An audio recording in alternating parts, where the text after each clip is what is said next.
Hey everyone, this is Tim from Your 6 Tech. Today in this video, I'm going to show you how to include your voice in your video clips on your PlayStation 4 when you're doing recordings. So if we press the sharing button and open up the sharing menu here, we can go on over to sharing and broadcast settings right here. And then we can go on down to the audio sharing section and select this.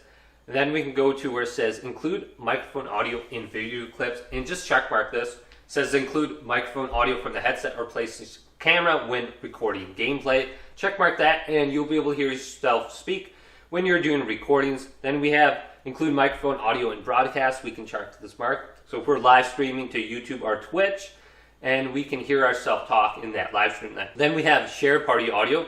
Video clips and broadcast will include all audio from players in the party who allow their voices to be shared. This overrides the settings for include microphone audio. We can have all three of these on to allow our voices.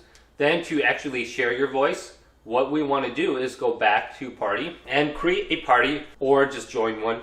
Then we want to go to party audio settings under this screen. Then go to where it says allow your voice to be shared. Select always allow to include your voice in other players' broadcasting video clip. So make sure this is checkmarked too if you want to be included in your friend's video clip. So hopefully this video did indeed help you out. Leave it a big thumbs up and subscribe to my channel down below for more technical videos coming up next on Your 6 Tech.